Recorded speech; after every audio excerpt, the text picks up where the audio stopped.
Baik, Assalamualaikum warahmatullahi wabarakatuh.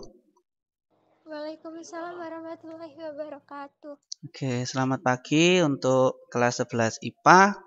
Di sini ada IPA 1 dan IPA 3. Ya, linknya tadi sudah saya share, namun yang bergabung hanya sedikit, nggak apa-apa. Oke, sebelumnya ingin saya sampaikan bahwa untuk soal ataupun kisi-kisi ya, kisi-kisi materi PAS sudah saya share di classroom masing-masing. Sudah dilihat untuk soal-soalnya? Sudah, Pak. Sudah, oke. Kemungkinan besar ya soal-soal itu yang akan saya keluarkan nanti saat PAS. Jadi bisa langsung dipelajari, kemudian dicari jawaban yang tepat yang mana. Oke. Supaya mempermudah kalian nanti dalam pengerjaan. Ya. Terus untuk materi kimianya di sini masih ada satu subbab lagi yang belum saya sampaikan, yakni terkait pergeseran arah kesetimbangan dan juga stoikiometri kesetimbangan. Oke, oleh karena itu hari ini kita akan belajar dua subbab tersebut.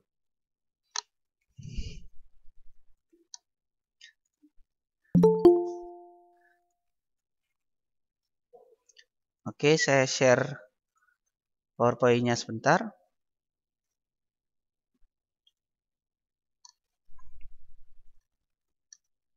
Oke, sudah muncul ya. Baik. Sebelumnya kita belajar tentang pendahuluan kesetimbangan, kemudian hukum kesetimbangan, ada hukum kesetimbangan konsentrasi atau KC, dan juga hukum kesetimbangan tekanan atau KP. Nah, sekarang kita akan melanjutkan pada subbab pergeseran kesetimbangan.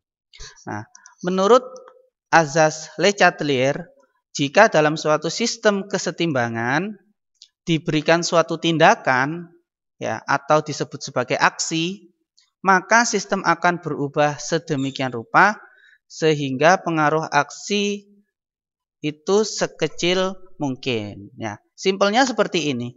Ya, ketika kalian sedang main jungkat-jungkit dengan teman kalian, ternyata ada satu teman kalian yang iseng ikut dalam permainan jungkat-jungkit tersebut. Yang awalnya sudah setimbang, maka ketika ada temanmu yang ikutan, maka kesetimbangan itu akan hilang atau akan goyah seperti itu. Sama juga dalam pergeseran kesetimbangan kimia. Apabila suatu reaksi kimia sudah berada pada kesetimbangan, kemudian kesetimbangan tersebut diganggu artinya diberi aksi, bisa dalam bentuk penambahan konsentrasi, perubahan volume, perubahan tekanan, kemudian perubahan suhu, maka sistem tersebut akan bergerak ataupun berproses untuk melawan aksi ataupun tindakan yang telah dilakukan itu tadi. Nah, itu yang dimaksud sebagai asas Le Chatelier. Jadi, jika suatu sistem kesetimbangan itu diberi aksi, maka kesetimbangan tersebut akan memberi reaksi. Ya. Nah, penerapan asas Le Chatelier sendiri dibagi menjadi beberapa kondisi. Yang pertama, karena adanya pengaruh dari konsentrasi. Apabila suatu reaksi kesetimbangan, ya, konsentrasinya diubah, bisa ditambah ataupun dikurang, maka kesetimbangan akan mengalami pergeseran. Yang kedua, karena adanya perubahan tekanan dan juga volume. Apabila suatu sistem tekanan dan volumenya diubah, maka akan terjadi pergeseran arah kesetimbangan. Dan yang terakhir pengaruhnya adalah suhu. Jika suatu sistem kesetimbangan suhunya diubah, bisa diperbesar ataupun diperkecil, maka akan terjadi perubahan arah kesetimbangan atau pergeseran arah kesetimbangan. Terus kemudian juga ada pengaruh dari komponen padat dan juga komponen cair. Pada suatu kesetimbangan kimia, tidak bisa dipungkiri bahwa suatu reaksi kesetimbangan kimia juga di dalamnya mengandung zat padat dan juga zat cair seperti beberapa contoh yang saya sampaikan pada pertemuan sebelumnya tentang reaksi kesetimbangan yang bersifat heterogen, di mana di dalamnya ada zat padat, ada zat cair dan juga gas dan larutan seperti itu. Dan yang terakhir lagi adalah pengaruh dari katalis. Nah, katalis sendiri di sini berperan dalam mempercepat terjadinya reaksi kesetimbangan. Berbeda dengan laju reaksi. Kalau laju reaksi, ya, katalis dapat mempengaruhi apabila dalam suatu reaksi ditambahkan katalis, maka laju reaksi dapat meningkat. Tapi kalau di dalam kesetimbangan, katalis hanya berperan mempercepat terjadinya kesetimbangan, bukan merubah arah kesetimbangan.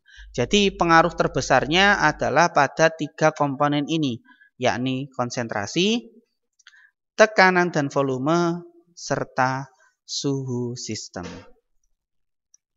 Nah, yang pertama pengaruh konsentrasi terhadap kesetimbangan kimia. Jika suatu reaksi kesetimbangan kimia konsentrasinya diperbesar, ya, maka kesetimbangan kimia akan bergeser dari arah zat yang konsentrasinya diperbesar. Artinya misalnya seperti ini. Jika suatu zat di ruas kiri konsentrasinya diperbesar, maka kesetimbangan akan bergeser ke arah yang berlawanan dari zat tersebut. Jadi kalau di ruas kiri konsentrasinya diperbesar, maka kesetimbangan akan bergeser ke kanan, seperti itu. Dan juga sebaliknya, jika konsentrasi diperkecil, maka kesetimbangan akan bergeser ke arah zat yang konsentrasinya diperkecil. Misal, di ruas kiri konsentrasi dari zat diperkecil, maka kesetimbangannya akan mengarah ke zat tersebut atau bergeser ke arah kiri. Itu adalah pengaruh konsentrasi. Sebagai contoh, misal ada reaksi A ditambah B dalam kesetimbangan menjadi C. Nah, jika konsentrasi A diperbesar, maka kesetimbangannya bergeser ke arah mana? Ke arah kiri atau kanan?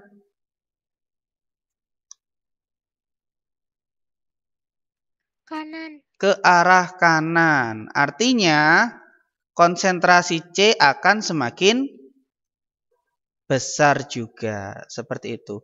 Jadi ketika konsentrasi A diperbesar, maka pergeseran kesetimbangannya akan mengarah ke kanan.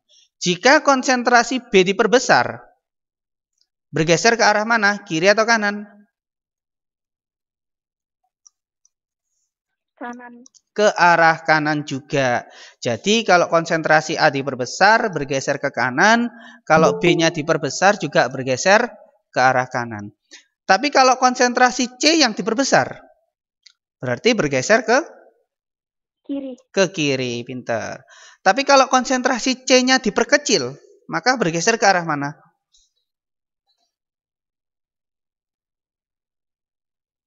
Kalau konsentrasinya C diperkecil, bergeser ke arah mana?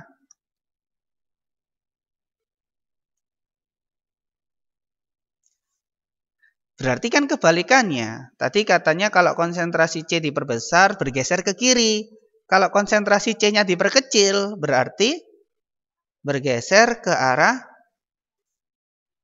kanan. Oke. Jadi itulah pengaruh konsentrasi terhadap kesetimbangan kimia. Selanjutnya pengaruh tekanan dan volume terhadap kesetimbangan kimia. Perlu diingat bahwa tekanan itu berbanding terbalik terhadap volume.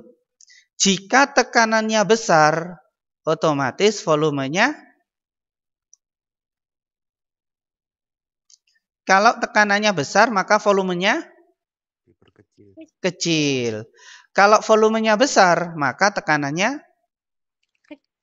kecil. Oke, jadi terbalik ya. Antara tekanan dan juga volume. Berbanding terbalik. Ya. Pernyataan yang pertama, jika tekanan diperbesar atau volume diperkecil, maka kesetimbangan akan bergeser ke arah jumlah koefisien yang kecil. Ya. Jika tekanannya diperbesar atau volume diperkecil, maka kesetimbangan akan bergeser ke arah koefisien yang kecil. Sebagai contoh, reaksi A ditambah 2B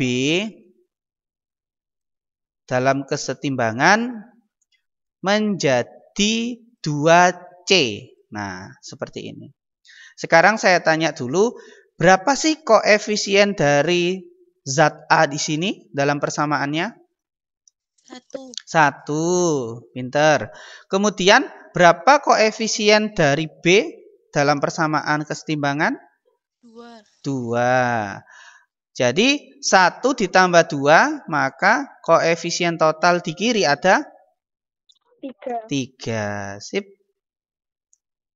Kemudian yang di ruas kanan atau yang di ruas produk, berapa koefisien dari C? 2. Selain C tidak ada komponen yang lain lagi, berarti produk hanya bergantung pada koefisien dari C saja. Sekarang jumlah koefisien yang besar itu dimiliki oleh produk atau dimiliki oleh reaktan? Reaktan, oke. Sehingga misalnya ini ya, ini adalah persamaan kesetimbangan untuk reaksi gas. Jika tekanan diperbesar maka atau volume diperkecil, maka kesetimbangan akan bergeser ke arah jumlah koefisien yang kecil. Kalau reaksi ini, persamaan reaksi ini tekanannya diperbesar, maka bergeser ke arah koefisien yang kecil. Berarti bergeser ke kanan atau ke kiri? Kalau tekanan diperbesar? Ke kanan. Kalau tekanan diperbesar, bergeser kemana? Ke kanan atau ke kiri? Ke kanan. Ke kanan. Sip. Nah, jadi jika tekanan diperbesar, maka akan bergeser ke arah koefisien yang kecil. Berarti bergeser ke arah kanan. Kalau tekanannya diperbesar, maka volumenya diperkecil. Ya, kebalikannya. Dan juga kalau sekarang tekanannya diperkecil, maka akan bergeser ke arah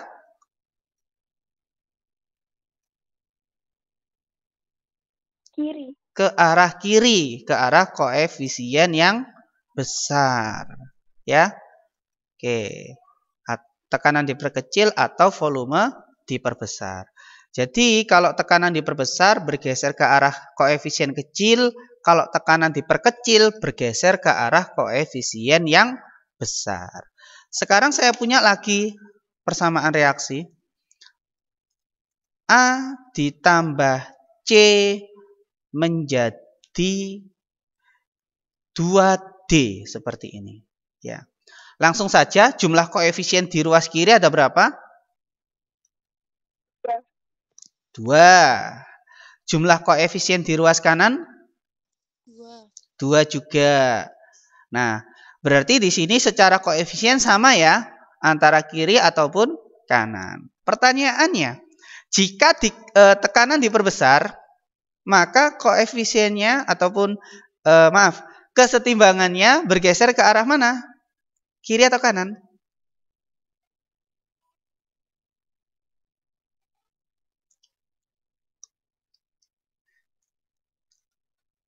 Gimana?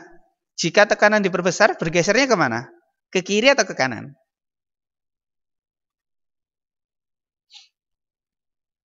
Pernyataannya harus begini. Jika tekanan diperbesar, bergeser ke arah koefisien yang kecil. Sementara di sini 2, di sini juga 2. Antara 2 sama 2, masing-masing sama nilainya. Nah, berarti kesetimbangannya bagaimana? Kalau tekanan diperbesar.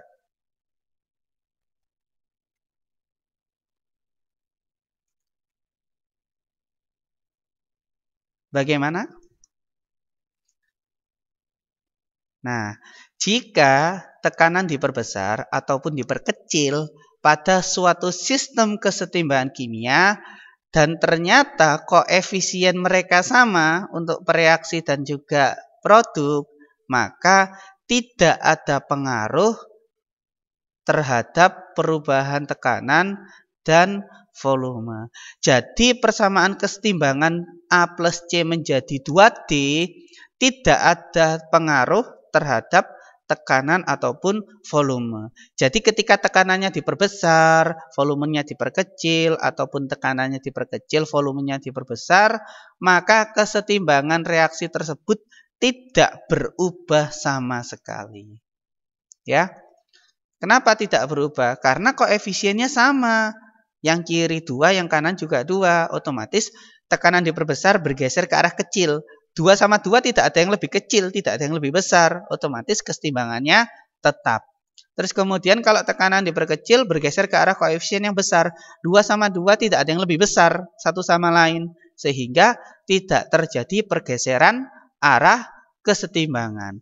Jadi untuk pengaruh tekanan dan volume itu berlaku jika koefisiennya berbeda. Seperti itu. Kalau koefisiennya sama, maka tekanan dan volume tidak dapat mempengaruhi pergeseran kesetimbangan. Bisa dimengerti? Bisa, Pak. Oke, kita lanjutkan. Selanjutnya, pengaruh suhu terhadap kesetimbangan kimia. Jika suhu dinaikkan, maka kesetimbangan akan bergeser ke arah endoterm. Tapi jika suhu diturunkan, maka reaksi akan bergeser ke arah eksoterm. Masih ingat konsep reaksi endo dan ekso? Reaksi endoterm itu bagaimana? Reaksi eksoterm itu bagaimana? Ada yang bisa menjawab?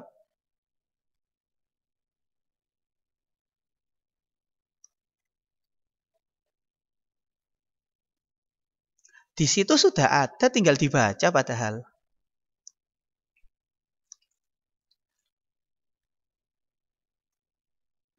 Reaksi endoterm. Bukan kalor, Pak. Ini sebelahnya ini. Tinggal dibaca. Reaksi yang membutuhkan kalor. Kalau reaksi yang membutuhkan kalor, maka nilai delta H-nya berharga negatif atau positif? Positif. Positif. Nah, otomatis reaksi ekso adalah kebalikannya, yakni reaksi yang melepaskan kalor. Sehingga harga delta H-nya negatif. Nah, gampang kan sebenarnya? Endo itu menyerap atau membutuhkan kalor sehingga delta H positif. Sedangkan eksoterm reaksi yang melepaskan kalor atau delta H-nya negatif. Nah, sekarang saya punya suatu reaksi. Ya, reaksinya X ditambah Z menghasilkan Y misalnya begini. Ternyata reaksi tersebut mempunyai delta H sama dengan negatif 10 kilojoule misalnya. Nah, pertanyaan saya, jika dalam sistem kesetimbangan X plus Z menjadi Y, delta H-nya negatif 10 kilojoule, apa yang terjadi jika suhu dinaikkan?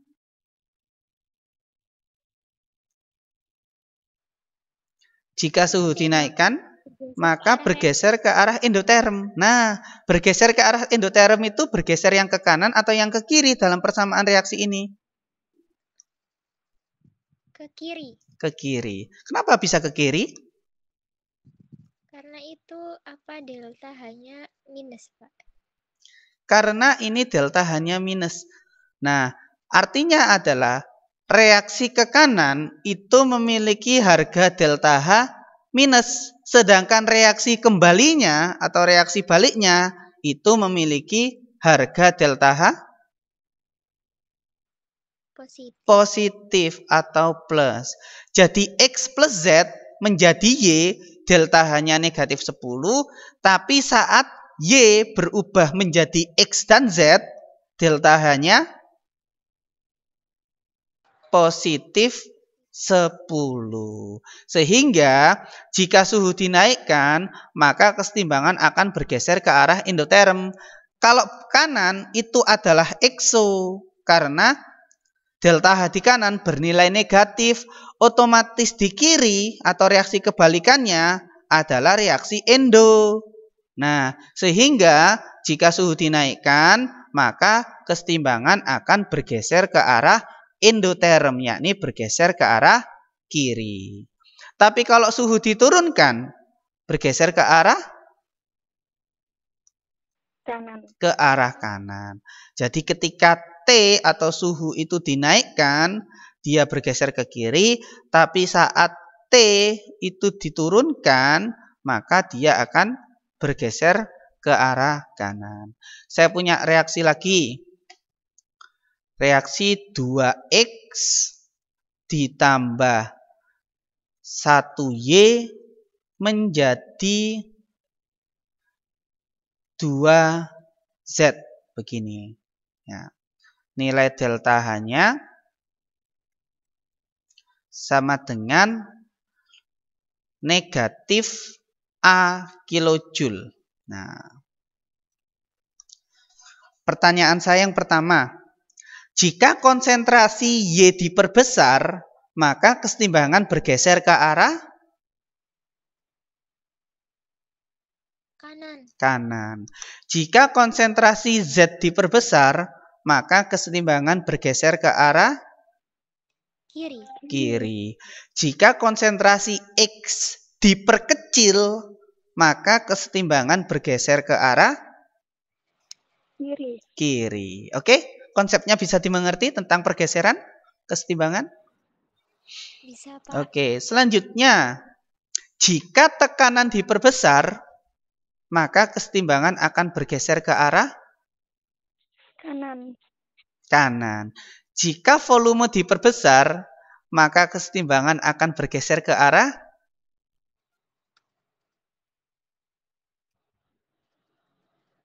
kanan.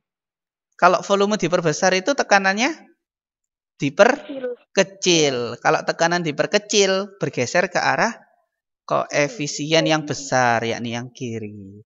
Selanjutnya, jika suhu diturunkan, kesetimbangan bergeser ke arah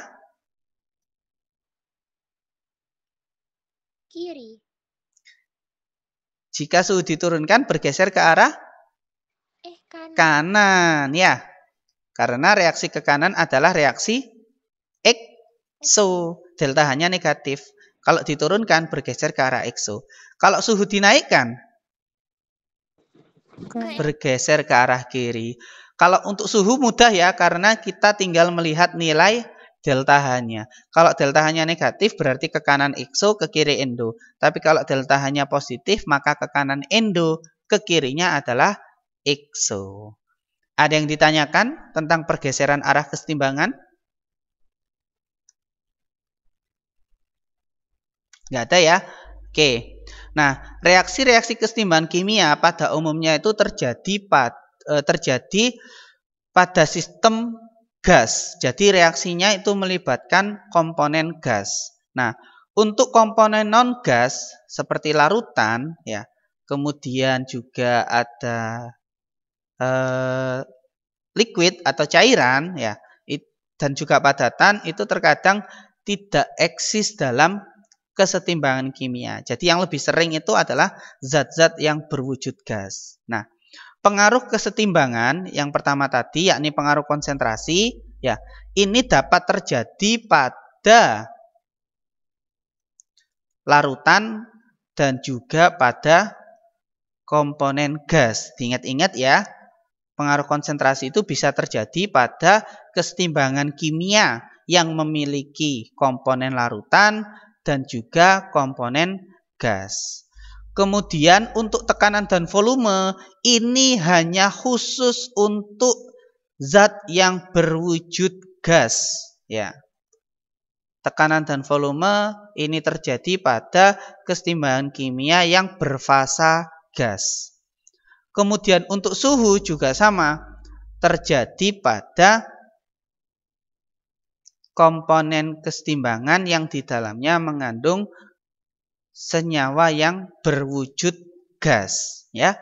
Jadi kesetimbangan kimia lebih banyak terjadi pada reaksi-reaksi yang berwujud gas. Oke. Nah, di sini adalah pengaruh komponen zat padat dan juga zat cair. Nah, penambahan atau pengurangan komponen yang berupa padatan ataupun cairan tidak mempengaruhi kesetimbangan. Hal ini karena padatan dan juga cairan itu memiliki konsentrasi yang konstan atau tetap tidak berubah. Seperti halnya air. Air ataupun H2O, dia memiliki konsentrasi yang tetap. Buktinya adalah massa jenis dia tidak berubah ketika dia berada pada kondisi 1 liter ataupun 1 mililiter, yakni tetap 1 gram per mililiter. Ini menunjukkan bahwa konsentrasi untuk cairan itu selalu tetap. Sedangkan untuk padatan juga sama. Misalnya padatan gula ataupun garam, ya, tidak mempengaruhi kesetimbangan karena secara konsentrasi nilainya sama seperti itu, ya. Komponen padatan dan juga cairan tidak mempengaruhi atau mengubah konsentrasi karena jarak antar partikel dalam padatan dan cairan selalu tetap, selalu konstan. Itu yang menyebabkan padatan dan cairan tidak mempengaruhi pergeseran arah kesetimbangan. Selanjutnya pengaruh katalis. Nah ini, katalis hanya mempercepat tercapainya kesetimbangan. Katalis tidak mengubah komposisi kesetimbangan, ya. Dan juga katalis tidak mempengaruhi pergeseran arah kesetimbangan. Jadi ini adalah peran dari katalis, jadi cuma mempercepat kesetimbangan dan juga tidak mengubah komposisinya dan juga tidak mempengaruhi pergeseran kesetimbangan. Berbeda dengan laju reaksi. Kalau laju reaksi memang sudah sesuai karena laju reaksi hubungannya dengan cepat ataupun lambatnya suatu reaksi berlangsung. Nah, prinsipnya dalam industri kesetimbangan ini sangat bermanfaat sekali ya, kesetimbangan kimia ini. Caranya adalah bagaimana kita mendapatkan hasil yang semaksimal mungkin dengan biaya yang seminimal mungkin. Jadi dengan menerapkan prinsip kesetimbangan pada industri, maka suatu zat ataupun produk yang dihasilkan itu dapat optimal ya. Biayanya murah ataupun sedikit tapi hasilnya banyak. Contohnya di sini ada proses Haber-Bosch. Ini adalah proses dari pembentukan ataupun pembuatan gas amoniak, ya. Gas amoniak sendiri itu bahan utama pembuatan pupuk ZA. Ya, pupuk ZA itu pupuk amonium. Kemudian yang kedua proses kontak. Proses kontak ini adalah proses pembuatan senyawa asam sulfat. Nah, asam sulfat ini juga sama. Dia adalah bahan untuk pembuatan pupuk ZA, ya, pupuk amonium sulfat. Nah, di sini adalah reaksi pembuatan amoniak menurut proses Haber-Bosch, di mana reaksinya adalah N2 gas ditambah 3H2 gas menjadi 2NH3 gas dengan delta H negatif 92,4 kJ. Berarti reaksi ke kanan itu reaksinya eksoterm atau endoterm dalam sintesis amonia ini?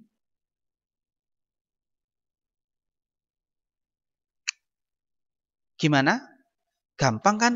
Kalau delta H-nya negatif, maka reaksinya ekso. Jadi reaksi ke kanan itu adalah ekso, maka kebalikannya yakni reaksi ke kiri adalah endo. Nah, sekarang pertanyaannya sama seperti tadi. Jika konsentrasi nitrogen diperbesar, maka kesetimbangan bergeser ke arah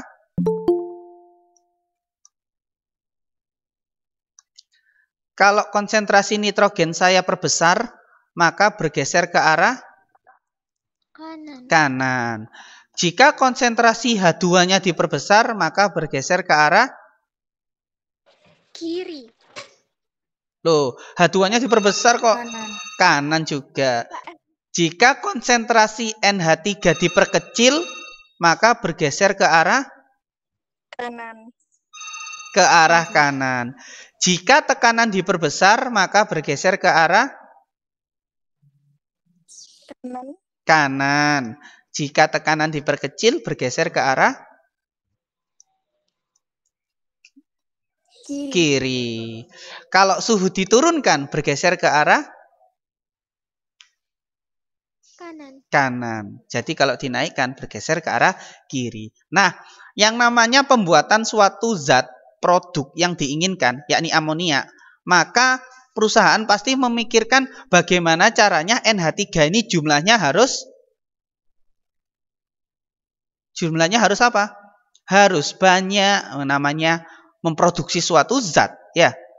Ibaratnya pembuatan suatu produk, ya, NH3 produknya. Maka gimana caranya NH3 ini kita dapatkan zatnya itu banyak seperti itu. Maka caranya adalah bisa dengan mengubah suhu pada suhu optimal sekitar 400 derajat Celcius atau 600 derajat Celcius. Kemudian tekanannya 140 sampai 340 atm. Artinya tekanannya diperbesar, ya. Karena kalau diperbesar otomatis bergeser ke arah kanan, ya. Yang diminta ini adalah reaksinya harus bergeser ke kanan supaya NH3 jumlahnya banyak, seperti itu. Bisa nitrogennya diperbesar atau H2-nya diperbesar atau tekanannya diperbesar atau suhunya diturunkan, seperti itu. Atau bisa ditambah dengan katalis serbuk besi. Katalis ini berfungsi untuk mempercepat terjadinya kesetimbangan. Kalau kesetimbangan terjadi cepat, nanti NH3-nya akan didapatkan dalam jumlah yang banyak. Kemudian cara yang terakhir, amoniaknya segera dipisahkan. Jadi ketika terbentuk amoniak langsung dipisahkan. Terbentuk amoniak langsung dipisahkan. Supaya amoniak konsentrasinya berkurang, otomatis reaksi akan terus bergeser ke arah kanan. Seperti itu. Jadi prinsip kesetimbangan itu digunakan oleh industri untuk menghasilkan produk sebanyak mungkin dengan biaya seminimal mungkin. Nah, ini skema dari pembuatan gas amoniak menurut proses Haber-Bosch. Jadi intinya pada reaksi ini N2 ditambah H2 menjadi NH3. Nah, ini adalah pembuatan asam sulfat menurut proses kontak. Nah, untuk proses kontak sendiri jantungnya adalah pada reaksi kedua, di mana 2SO2 ditambah O2 menjadi 2SO3. Nilai delta H-nya negatif 196 kJ. Nah, untuk membentuk H2SO4 kita membutuhkan SO3, ya. Kalau kita runtut dari bawah, ya, kalau menghasilkan H2SO4 kita butuh H2S2O7. Kalau kita butuh H2S2O7 kita butuh SO3. Kalau butuh SO3 kita butuh SO2, seperti itu. Nah, reaksi utamanya itu bergantung pada reaksi kedua, ya. Karena pembentukan SO3 ini sangat penting sekali, ya. Jadi di sini sama prinsipnya, kalau konsentrasi diperbesar bergeser ke kanan, untuk SO2 diperbesar, O2 diperbesar bergeser ke kanan, atau tekanannya diperbesar juga bergeser ke kanan, atau suhunya diturunkan akan bergeser ke arah kanan. SO3 yang didapat langsung dipisah dan direaksikan dengan H2SO4 supaya menghasilkan H2S2O7. Jadi prinsipnya sama, ya, seperti Haber-Bosch yang tadi. Nah, ini adalah tahapan penting pada reaksi nomor 2. Suhunya sekian, tekanannya sekian dengan bantuan katalis V2O5 atau vanadium pentoksida. Itu adalah katalis yang umum sekali digunakan dalam pembuatan asam sulfat pada proses kontak. Oke, sampai di sini ada yang ditanyakan? Tidak ada, ya. Nah, sekarang yang terakhir, yakni stoikiometrinya atau perhitungan-perhitungannya. Misalnya di sini ada suatu contoh soal, ya. Di dalam ruang tertutup, nah, kesetimbangan itu selalu berada pada ruang tertutup. Kalau terbuka, otomatis zatnya akan lepas atau zatnya akan hilang, seperti itu. Suatu ruang tertutup yang volumenya adalah 8 liter, pada suhu tertentu terdapat kesetimbangan yakni 0,7 mol gas hidrogen, 0,6 mol gas klor, dan juga 0,5 mol gas HCl. Ini adalah jumlah mol dari zat saat terbentuk kesetimbangan. Ditanya, berapakah harga tetapan kesetimbangan pada keadaan tersebut? Nah, tetapan kesetimbangan itu kan ada dua. Ada Kc dan juga ada K apa satunya? Kc dan Kp. Kalau Kc itu bagaimana? Tetapan kesetimbangan yang bagaimana? Tetapan kesetimbangan berdasarkan besaran konsentrasi, ya. Sedangkan kalau Kp berdasarkan besaran apa? Tekanan. Jadi Kc itu untuk besaran konsentrasi, sedangkan Kp itu untuk besaran tekanan. Nah, di sini diberi besaran mol dan juga volume. Artinya adalah kita menghitung nilai Kc karena konsentrasi atau molaritas sendiri itu nilainya sama dengan mol per volume. Nah, terus bagaimana caranya kita menghitung Kc? Nah, Kc sendiri adalah hasil kali konsentrasi produk dipangkatkan koefisien dibagi dengan hasil kali konsentrasi reaktan dipangkatkan koefisien. Sekarang produknya siapa? Produknya adalah HCl. Jadi konsentrasi HCl pangkat berapa? 2. Pangkat 2 dibagi konsentrasi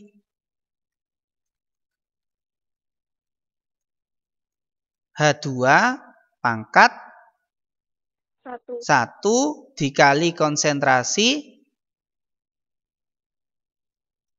Cl2 pangkat 1.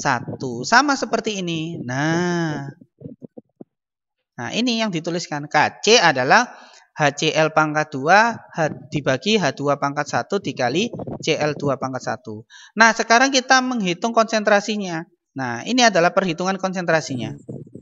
Konsentrasi H2 sama dengan jumlah mol dibagi volume. Molnya H2 berapa? 0,7. Dibagi volumenya berapa? 8 liter. 0,7 dibagi 8 liter. Kemudian konsentrasinya Cl2, yakni gas klor, 0,6 mol dibagi 8 liter. Untuk HCl, 0,5 mol dibagi 8 liter. Kemudian masing-masing perhitungan tersebut dimasukkan ke dalam tetapan kesetimbangan terhadap persamaan kesetimbangannya. Nah, dimasukkan di sini. HCl nilainya 0,5 per 8 pangkat 2. Cl2 nilainya 0,6 per 8 pangkat 1. Kemudian H2 0,7 per 8 pangkat 1. Dihitung, singkat cerita ketemu nilainya 25 per 42. Jadi 25 per 42 ini adalah harga tetapan kesetimbangan untuk reaksi H2 plus Cl2 menjadi 2HCl. Seperti itu. Ada yang ditanyakan? Tidak ada, Pak. Tidak ada ya. Oke, saya lanjutkan. Nah, sekarang ada lagi contohnya. Sebanyak 4 mol gas N2O4 dipanaskan dalam suatu ruangan sehingga 50%-nya terdisosiasi membentuk gas NO2 dengan persamaan reaksi N2O4 gas menjadi 2NO2 gas. Jika diketahui tekanan total adalah 5,5 atm, berapa harga Kp-nya? Seperti itu.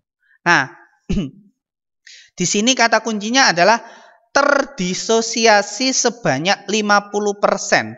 Kalau 50% itu berarti berapa? Setengah. Setengahnya.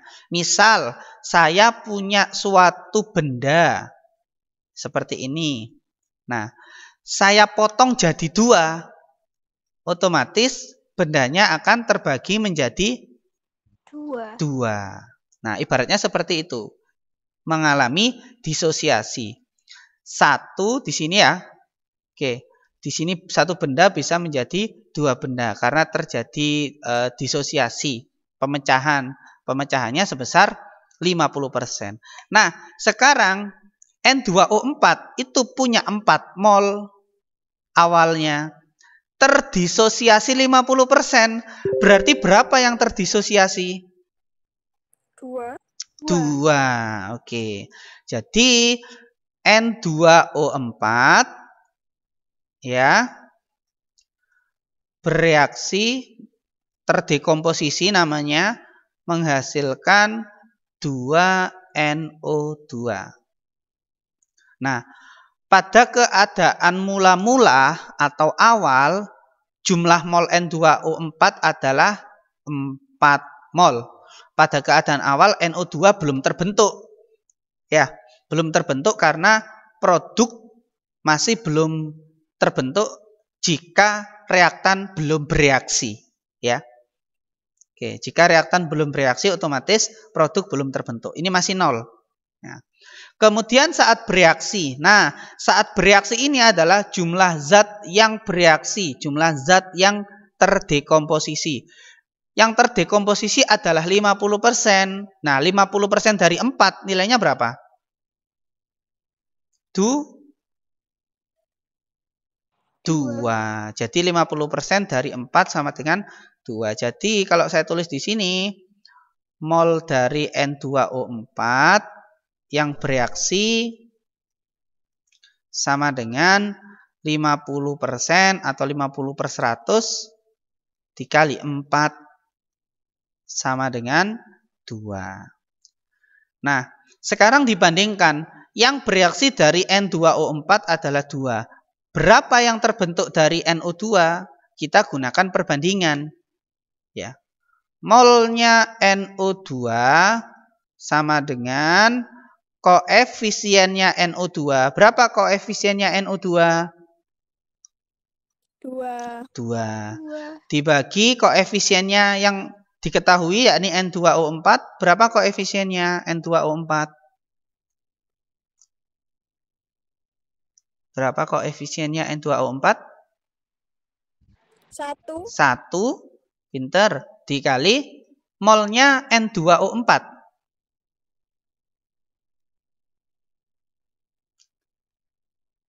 Berapa molnya N2O4 saat bereaksi?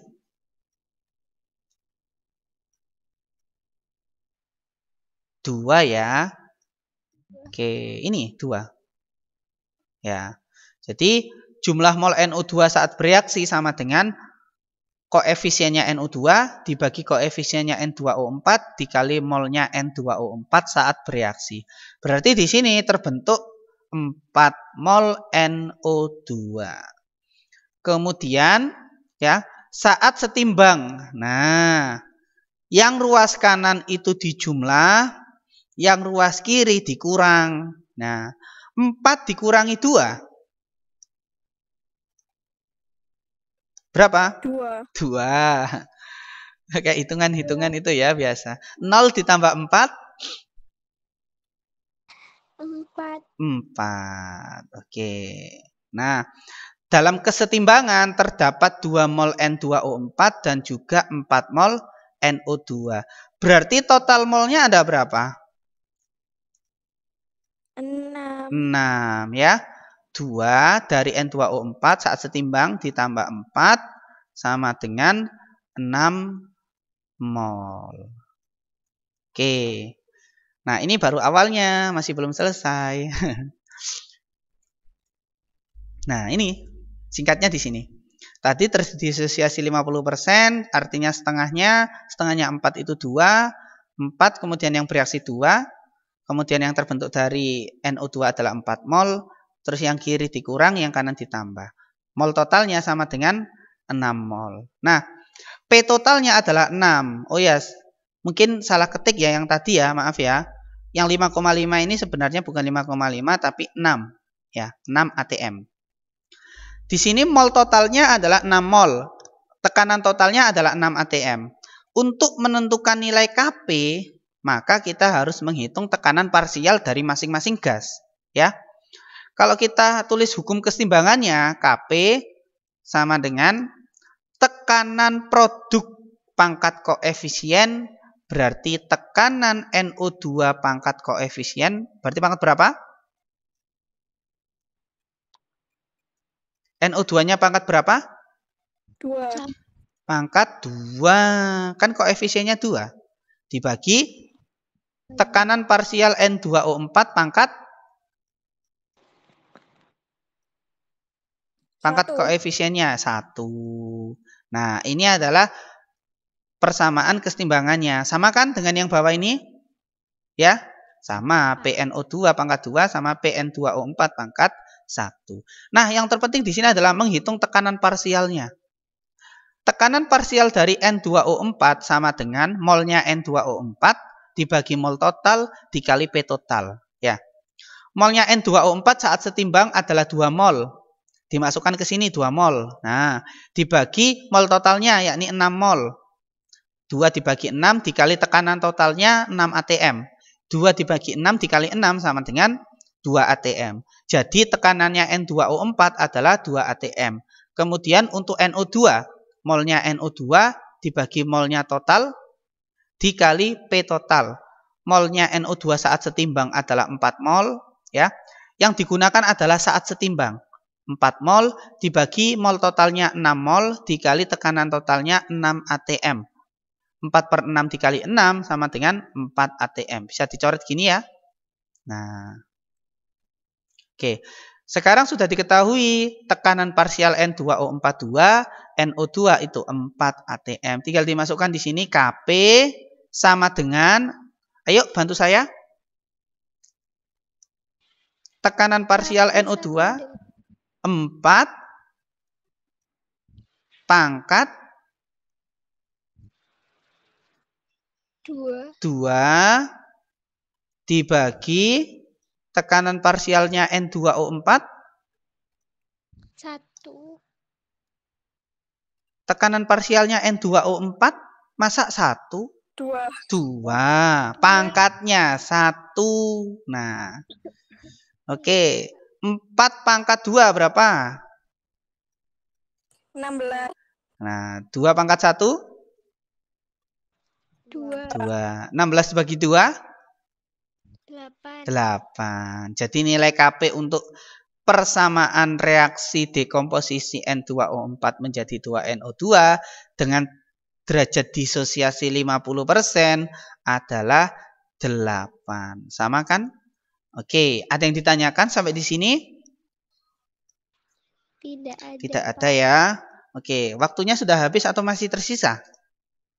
Kurang 7 menit, Pak. Oh iya, kurang 7 menit ya. Oke, kalau begitu kita sedikit latihan ya. Nah, latihan di apa ini? Di modul. Oke, ini latihan soalnya. Kelihatan ya? Oke, soal nomor 1. Siapa yang bisa jawab? Sebut nama, sebut jawabannya. Soal nomor 1. Siapa yang mau mencoba?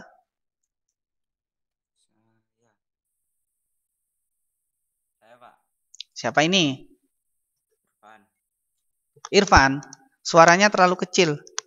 Ayo, Irfan. Yang B, Pak, jawabannya. Yang D. B. Oke, B. Persamaan tetapan kesetimbangan Kc untuk reaksi tersebut adalah, nah di sini reaksinya adalah karbon solid, artinya padatan karbon ditambah CO2 menjadi 2CO gas. Nah, yang masuk dalam tetapan kesetimbangan adalah gas ya, sama aki, G sama aki. Jadi yang karbon, yang S itu tidak masuk. Sehingga nilai Kc sama dengan konsentrasi CO pangkat 2 ya dibagi dengan konsentrasi CO2 pangkat 1. Oke, jawaban yang benar B. Cuman di sini kurang pangkatnya ya. Di sini harusnya ada pangkat 2. Nah, di sini harusnya ada pangkat 2 seperti ini. Ada pangkat 2-nya. Nah, ini saya kasih tanda seperti ini saja. Nah, artinya CO2-nya pangkat 2. Per konsentrasi CO2 pangkat 1. Jadi jawaban yang benar yang B. Oke. Yang nomor 2, siapa yang mau menjawab?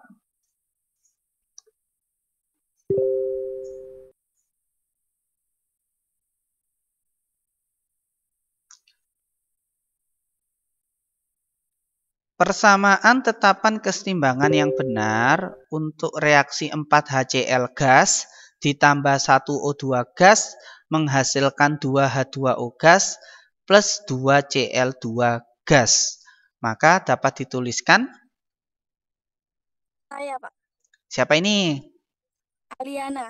Ariana. Oke. Silakan, yang mana Aliana? Jawabannya C. C.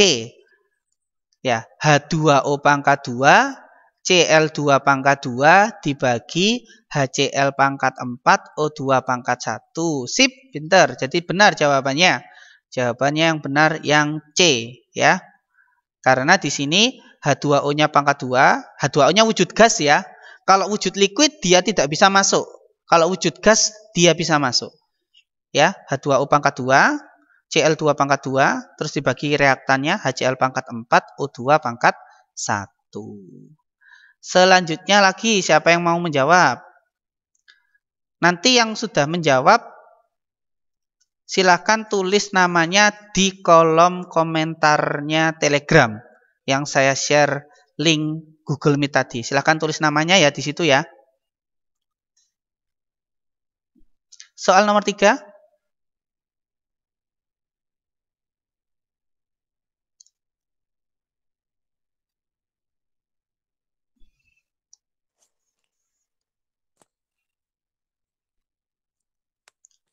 Saya, Pak.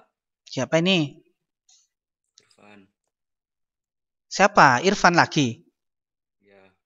Ya wes. Yang mana, Van? Yang D. Yang D. Tekanan parsial CO2 pangkat 4 dibagi tekanan parsial CO pangkat 4. Ya, oke, jawabannya benar yang D.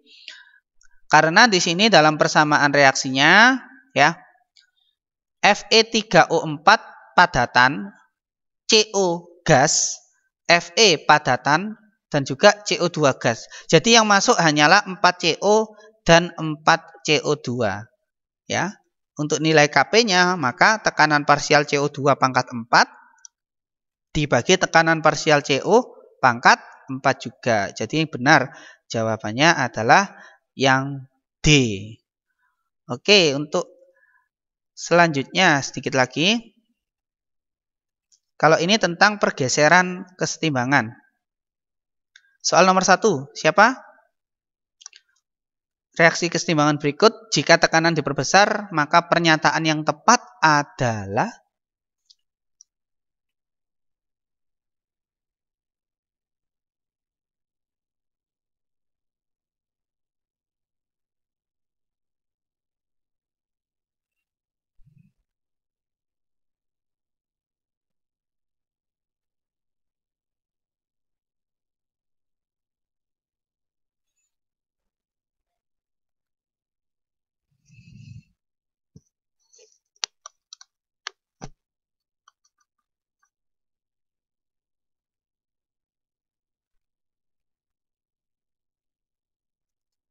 yang mana?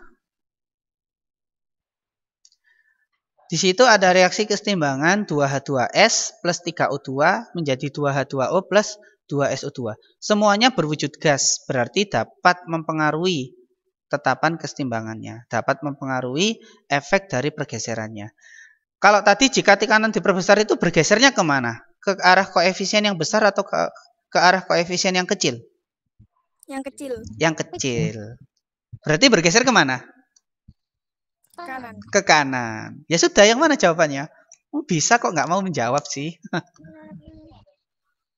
Yang A, B, atau C?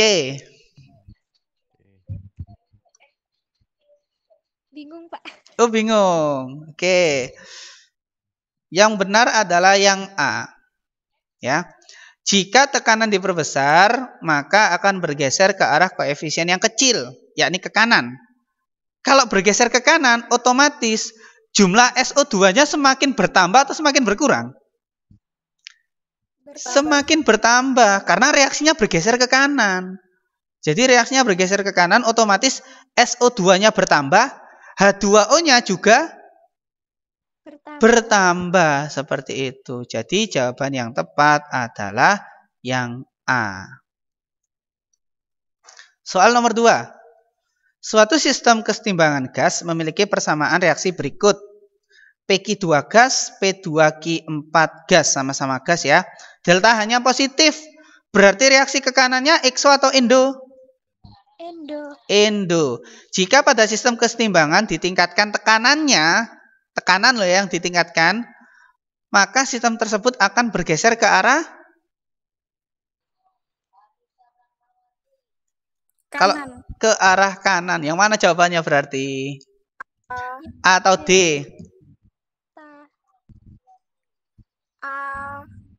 Yang A ke arah kanan karena bergeser ke arah jumlah mol yang kecil atau jumlah koefisien yang kecil. Di kiri koefisiennya 2. Di kanan koefisiennya 1. Kan benar, bergeser ke kanan karena koefisien yang kanan lebih kecil. Seperti itu. Ya, satu lagi terakhir. Ini ada reaksi N2O4 menjadi 2NO2. Delta hanya negatif. Artinya? Exo.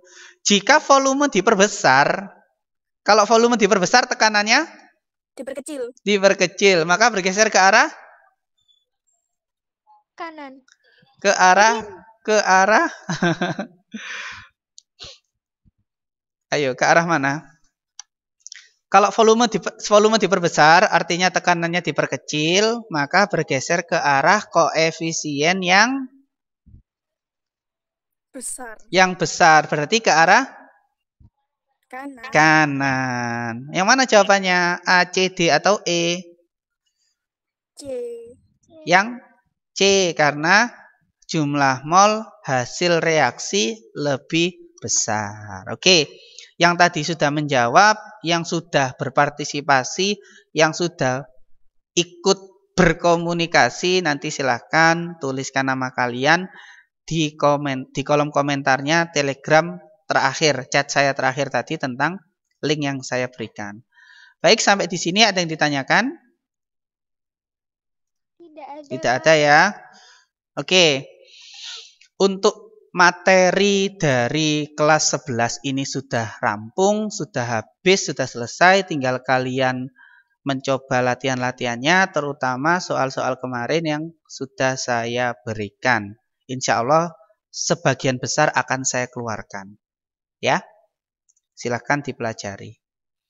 Untuk pertemuan selanjutnya mungkin kita bisa sedikit refleksi untuk materi-materi sebelumnya, bagian mana yang sulit dipahami, karena di semester kedua nanti kita akan bertemu dengan asam basa, dengan materi perhitungan pH, ya, dan juga materi-materi lainnya yang ada sangkut pautnya dengan stoikiometri.